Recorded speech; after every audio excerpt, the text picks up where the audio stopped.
I've wanted to talk about this one for a while because it's generated a lot of debate. The Scottish hate crime bill that's just been passed by the SNP government.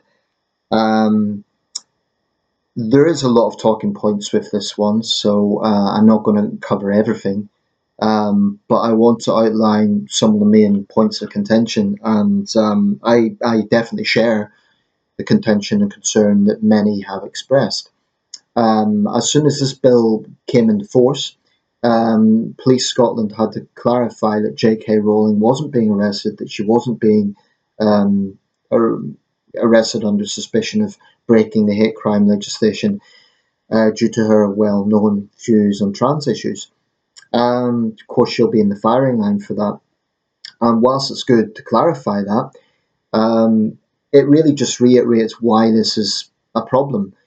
Apparently, on the day that it came into force, 3,000 people, or excuse me, 3,000 calls were sent to Police Scotland relating to this, which makes me think some of them will be legitimate. There will be a lot of overly sensitive people trying to weaponise this, and that's precisely the problem.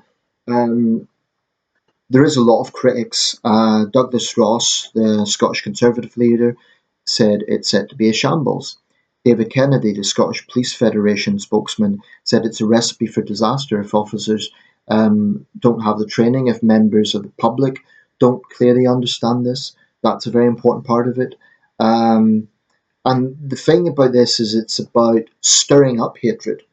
So the groups that are explicitly covered, or actually the lack of explicitity, is part of the problem. But the groups that are covered are those whose demographics involve age, disability, religion, sexual orientation, trans identity, and intersex people. This is I'll put a link to the main BBC piece on this. Why is it proving controversial? But there's a little video by James Cook, the BBC Scotland editor, and he analyses it well. Um, there's a separate piece of legislation for racial hatred that already exists, i.e., crimes related to racial hatred. There's been contentions that misogyny isn't included, i.e., why is there not something protecting women? The SNP have said that's in the works, that's coming through. I would even have questions about that, and I'll clarify what I mean. But first of all, this is about stirring up hatred, right? There is also legislation including crimes aggravated by hatred of one of these demographics. So let's say you have a situation. This is the example James Cook made. If you punch someone whilst calling them an old bag, that would fall under, aggravation due to age, because you're including their age as part of that. But I really see a lot of ground for problems here. Now, Humza Yousaf has said that freedom of speech will be protected. That is one of the big concerns, that has a, quote, chilling effect on freedom of speech. He has said that there is a clause that protects the right to offend, shock, or disturb. The right to offend, really? Because the problem with perceived offence is just that. It is often subjective. Um, I mean, if someone says, this is an example, because religion is included in this, I think that would be one of the most controversial points. If someone says Islam is a religion that has a problem with violence, there will be many Muslims who take offense to that. They will immediately say that's Islamophobic. So, what's to stop hypersensitive Muslims from calling up and saying, we want to report this Islamophobic hate crime? Um, and then Police Scotland will be in the situation, well, do we process this? Does it fall under that? Because even feelings will be factored in. So even if someone perceives it to be a hate crime, Police Scotland will have to follow up on it, which means that someone discussing the issue of a violent Islamist attack could potentially get a call from the police. Now, I think for sheer practical reasons, it's going to be impossible to police everything. But that in itself creates a problem because it takes away police resources from serious crimes. Um, age. Let's say two guys are having a fight, right? And the older man is on the weaker side of the fight. What's to say he can't just say, "Oh well, it was because I'm an old man," whereas I'm not one to advocate hitting old men, but the point is, this could just be rife for abuse. Um, Trans identity, well, that's already a minefield for obvious reasons. We get into the issue of women being persecuted for stating that biology matters. J.K. Rowling's a famous example, but there are others. And I think it particularly affects women, but it affects everyone who believes in biological reality. So if someone says my conviction is a man cannot be a woman in the traditional sense, trans people would be offended by that. A lot of them would. What's to stop them saying, I feel hurt by this, so I'm going to say that's a hate crime and I'm going to call Police Scotland because someone said this on the internet. I mean, I really, really don't think the police have any business policing people's feelings on the internet. I really don't. The only time I think the police should get involved in internet issues is if it's to do with child exploitation, predatory stuff to do with children, obviously, terrorism. If someone's advocating terrorism or promotion of violence, perhaps targeted bullying. I would be sympathetic to that one because if you get a group of people and they're really, really hounding an individual, although even in that situation, I would say there is a block button, but I don't underplay internet bullying. It is a real thing, and it can ruin lives. So I don't downplay that. But I do see a situation where the police then waste time on someone using the wrong pronoun online, and not even as part of like an exchange with a trans person, but in a genuine discussion about something in the news. I mean, it's going to create an Orwellian society where people are walking on eggshells. Um, I mentioned the misogyny thing. No doubt feminists and women's campaigners have complained that that isn't included. I would say even that needs to be clearly defined because if you get, for example, a crime that is motivated by hatred of women or girls, let's say a so-called honor crime, okay, or you get a crime where you have an abusive boyfriend that he's getting involved in coercive, controlling behaviour, like he's telling her what sort of dress to wear, that sort of thing, and it's destroying her life. I absolutely support, cracking down on that sort of specific abuse that may well be motivated by misogyny, i.e., a misogynistic sense of control over a woman. But again, that could be rife for abuse because what's to say, like, if a woman calls another woman a bitch, well, most people would say that's not misogynistic because they're both women. Okay, a man says it, well, then it's misogynistic. But then do you get into the realm of, well, should women be allowed to call a man a bastard? Would that not be misandry? And to be clear, I'm not saying it's on the violence is on the same scale. I mean, you could probably count on one hand the number of men that are killed by women, and sadly, tragically, appallingly, the number of women killed by male partners is far, far too high. I don't know what the precise figure is, but certainly it would be a lot higher. So I favour a specific law about that. But okay, let me present the situation because it is important that we look at scenarios that could be misused by this sort of legislation. Let's say a guy catches a girl stealing something from him and he says, "Come back, you bitch. She stole that." Now, is he going to be prosecuted under a proposed misogyny law? That I think most people would say is insane.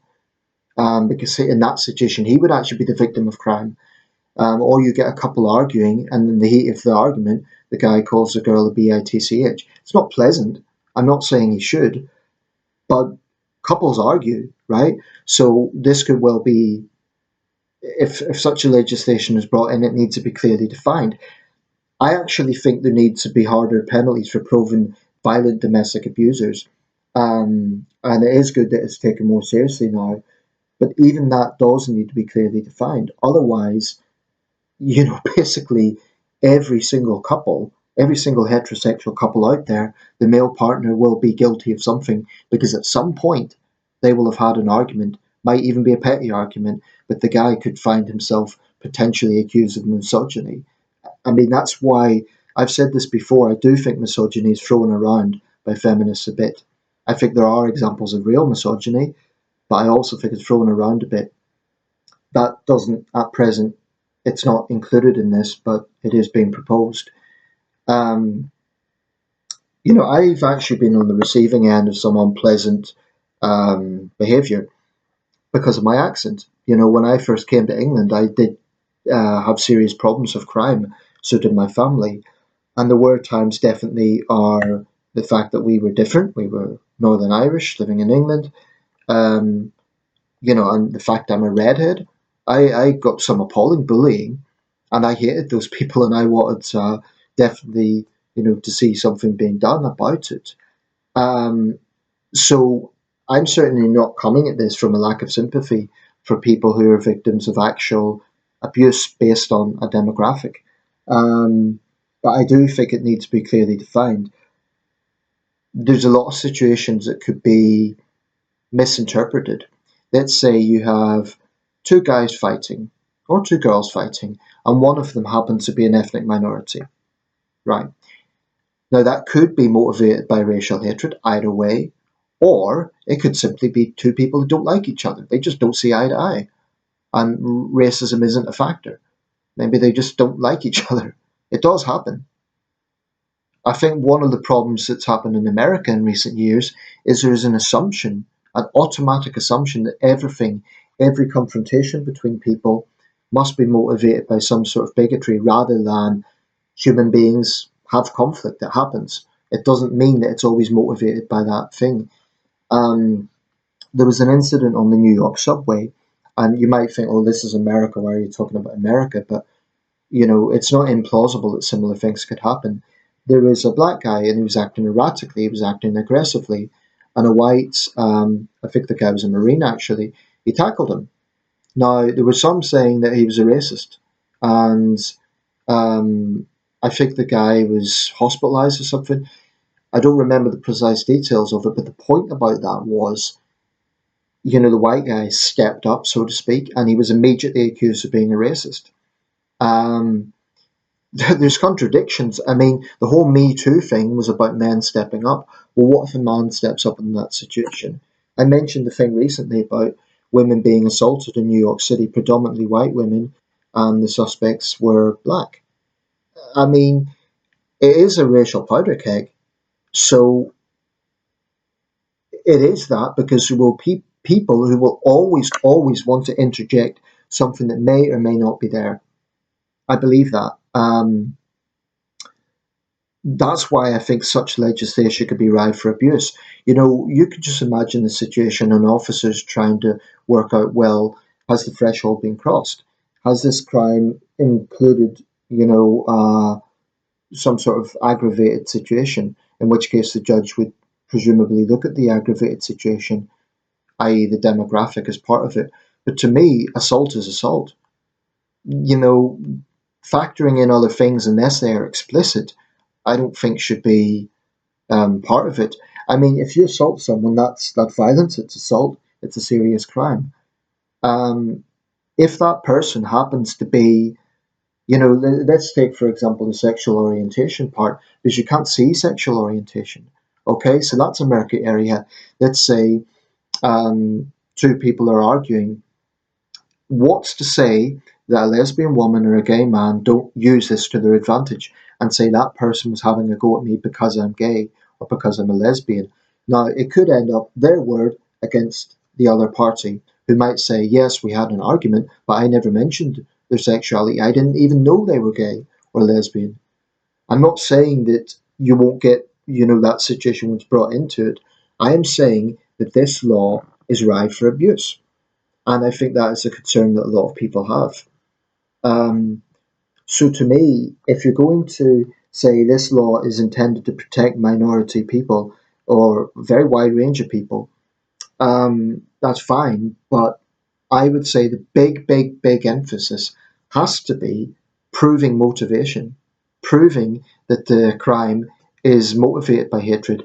And as for stirring up hatred, I am not convinced that should be.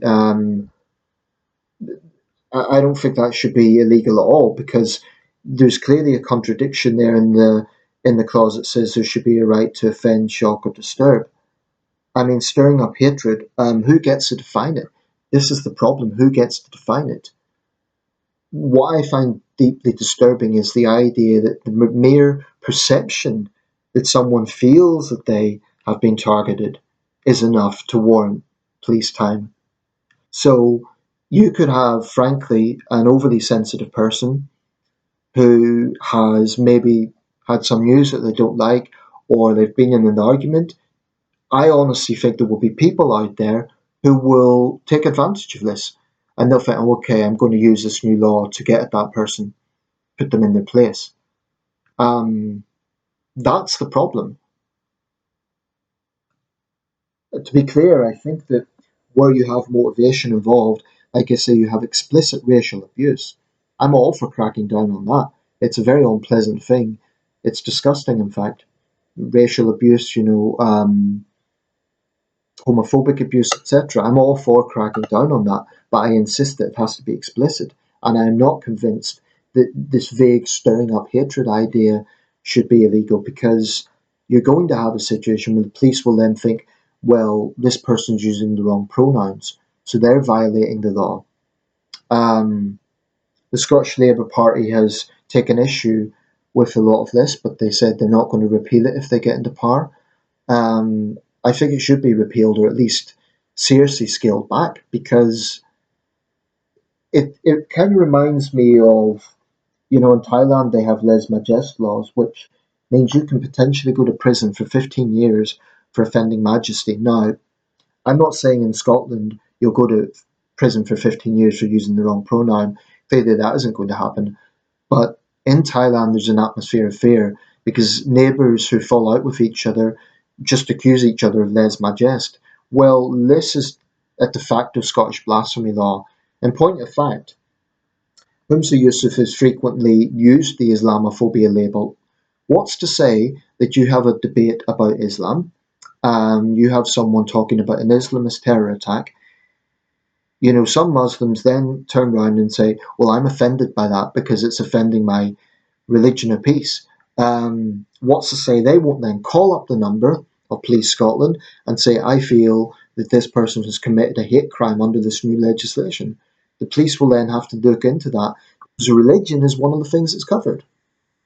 I think religions, particularly, shouldn't get special protection unless someone is explicitly attacked due to their faith, i.e., if you have a Muslim woman who she has her veil pulled off, a Jewish guy who gets a skull cap knocked off, etc., a Christian who is, their cross is ripped off, that sort of situation, yeah, you could say that might be an area where there should be an aggravating factor involved. But I am convinced that there will be people who will abuse this. There will be police that don't fully understand it, so they're going to take the easy approach of just, coming down on people. A lot of the public won't understand it. My question is it really needed? Why is it not sufficient to prosecute people under existing legislation, such as assault, um, with aggravating factors? So, yeah, I definitely. It's incidentally, it's not that the existing hate crime legislation in England and Wales is much better. This focus has been on Scotland, but the existing legislation in England and Wales, Northern Ireland's a bit different because of its non-existent government for a few years. So that's all in the works, so to speak. But England and Wales, even the legislation here is controversial because we've had situations where people have indeed had police calling at the door because they used the wrong pronoun and man. The only time I think the police should get involved in internet issues is, by issues I mean people saying offensive things, basically, or perceived offensive things, is if you have a clear situation of child exploitation or predatory behaviour, i.e., paedophile sites, um, promotion or support for terrorism. I do believe in cracking down on people who support Hamas or Hezbollah or ISIS or a far right terror group. I'm all for cracking down on them because there is explicit violence involved. Um, Threatening violence should be taken seriously. And maybe explicit bullying, where an individual is being targeted relentlessly. Those are the only times I think the police should get involved. I do not think the police have any business basically policing hurt feelings. I really don't. I even think the big tech companies go too far sometimes, and they're absolutely not consistent. I have been sanctioned for basically being part of a thread where I've pushed back against, I'll give you one example. Islamists celebrating the death of a Danish cartoonist in a road accident, and I said that they were expressing their thuggish violence, something along those lines. Now, because I used the word Islamists, and some moderator, probably in Pakistan, was looking at this, I got sanctioned for apparently violating community standards. Yet, I'd done a little experiment. I reported the guy that was a suspect in the New York attacks, not for the attacks, but because he'd written racist posts about white people on his profile. I got a message from Facebook saying, "Thank you for reporting this. You've done the right thing. This does not go against our community standards." So even tech companies are not consistent. And if they can't get it right, the police, some Bobby on the beat, is going to not be able to really decipher all this legislation. They should. I mean, I think the police should know the law. It's just adding more paperwork. And it's, let's say this is the red line, red pen, red line.